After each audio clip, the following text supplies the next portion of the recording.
Hi friends. सो मेरी cycle 1 पूरी complete हो गई, जिसमें डे 1 डे 8 का मेरा हो चुका है डोज, और मेरी साइकिल 2 का डे 1 भी हो चुका है, और अभी 9 जनवरी को मेरा साइकिल 2 का डे 8 वाला डोज लगेगा। और मेरी हालत बहुत डाउन रहती है, मतलब ये रेगुलर कीमो से बहुत डिफरेंट टाइप का एक्सपीरियंस हो रहा है।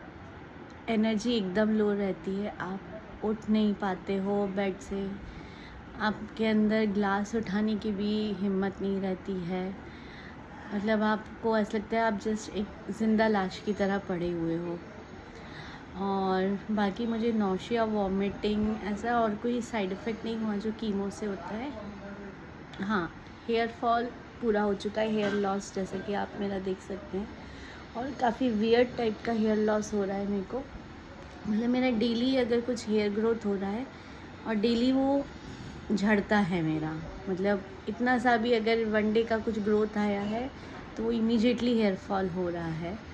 और मैं हेड वॉश अगर जैसे कर रही हूँ कि वो पूरा मेरे ये स्कार्फ में अगर चिपकते हैं, और मुझे थोड़ा सा डर रहता है, मेरी छोटी सी बच्ची है कि पिलोज़ वगैरह पे नहीं जाए, तो मैं फुल टाइम ये स्कार्फ लगा के रखती हूँ ताकि कुछ भी हेयर फॉल हो रहा है, वो छोटे छोटे भी हैं तो वो ज़्यादा रिस्की हैं, क्योंकि वो दिखते नहीं हैं, ईज़िली पकड़ में नहीं आएंगे, तो इसमें चिपके रहते हैं।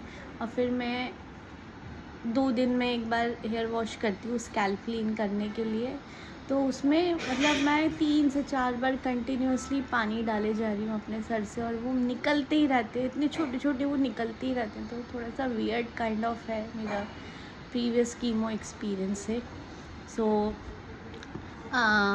दिस इज़ अबाउट, मैं ड्रग का नाम बताती हूँ जो मैं ले रही हूँ। ये सेकेंड लाइन ऑफ ट्रीटमेंट है for stage 4 cancer, metastatic cancers के लिए। सो इट इज़ सैसीटुजुमैब गोविटिकैन, ये ड्रग का नाम है, और 180 mg का एक वायल आता है। ये आपके वेट के हिसाब से, जैसे मुझे 60 अगर फॉर एग्ज़ाम्पल आपका वेट है तो 3 वायल वो आपको लगाते हैं। It is extremely expensive drug, बहुत महंगा ड्रग है, और वी आर जस्ट होपिंग कि ये ड्रग अपना चमत्कार कर देगा, और आई एम जस्ट होपफुल कि this will do it's best. तो ये वीडियो बनाने का मेरा पर्पस यही था कि मैं आपको ये बता सकूं कि सैसीटुजुमैब गोविटिकैन ये जो ड्रग है, इसके कितने डोजेज़ लगते हैं। So as I told you, as per the weight 180 mg per vial आता है। कई क्योंकि इंडिया में ये ड्रग अवेलेबल नहीं तो इंपोर्ट करना पड़ता है, तो कई डिस्ट्रीब्यूटर जैसे जो होते हैं वो 200 mg का भी वायल इसमें अवेलेबल होता है। तो मुझे 3 वायल लग रहे हैं, ऐसे 540 mg का मेरे को वायल लग रहा है, और रफली 2 घंटे 2.5 घंटे में ये वायल पूरा जो जब ड्रग प्रिपेयर होता है तो मेरा इतने में हो जाता है। प्री मेडिकेशन देते हैं, पोस्ट मेडिकेशन फ्लशिंग वगैरह करते हैं। मेरी पिक लाइन है ये ऐसी अभी भी, तो इसकी ड्रेसिंग होती है। सो ये रहता है। अगर हम बात करें इंश्योरेंस कवरेज की, तो डिपेंड्स ऑन आपका इंश्योरेंस क्या, क्योंकि ये मॉडर्न डे ट्रीटमेंट्स में आता है, तो हर इंश्योरेंस ये आपका कवर नहीं होता है इसमें। तो कई उसमें 50% ऑफ द सम इंश्योर्ड आपका कवर्ड होता है, उस पर डिपेंड करता है आपका। सो ये इसका है, क्योंकि ये इम्पोर्टेड ड्रग है तो इसलिए इंश्योरेंस कंपनीज इसको कवर नहीं, कई बिल्कुल भी कवर नहीं करती हैं। आजकल कई मॉडर्न डे ट्रीटमेंट में कवर करती हैं, कई उसमें 100% कवर होता है, कई उसमें 50% 80% of the some insured covered होता है, जैसा भी आपकी पॉलिसी में रहता है। तो ये इस ड्रग से रिलेटेड हो गया। ये ड्रग को आने में टाइम लगता है।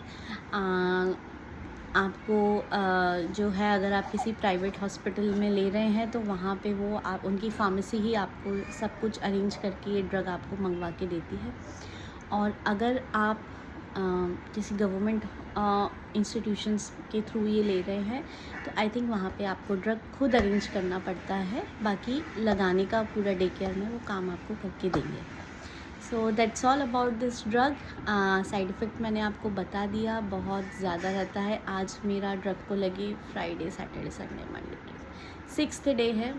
आज मेरी थोड़ी सी कंडीशन है कि मैं बात कर पा रही हूँ, परसों मेरा वापस से ड्रग चढ़ जाएगा। एंड सेकंड वाला ड्रग जो रखता है, मतलब डे 8 का, उसके बाद हालत कुछ ज़्यादा ही ख़राब होती है आपकी। So that's all about it, and I am hopeful for ever, I am smiling, and I am pretty sure कि ये आपका, ये मतलब मेरे लिए कमाल कर जाएगा, चमत्कार कर जाएगा। And just for ever hopeful and for ever grateful I am. मैं बस इतना ही बोलूँगी। सो नेक्स्ट वीडियो में मैं आपको और भी डिटेल्स दूँगी, कैसा क्या है, क्या क्या रहता है, मैं क्या डाइट ले रही हूँ, कैसा क्या कर रही हूँ, तो वो बताऊँगी। बिकॉज़ इस ड्रग के साथ कुछ डिफरेंट काइंड ऑफ एक्सपीरियंस रहा है मेरा, और भी मैं बताऊँगी। मुझे जो दूसरे साइड इफ़ेक्ट रिसेंटली आए हैं, उसकी भी मेरी मेडिसिन स्टार्ट हुई है। So I will tell you more, because मेरा नेक्स्ट OPD में मुझे मिलना है मेरे लिवर के डॉक्टर को, गैस्ट्रो वाले डॉक्टर को। So I will tell you more about कि क्या साइड इफ़ेक्ट मुझे आया है, and what my oncologist has to say about it. All right, see you, bye.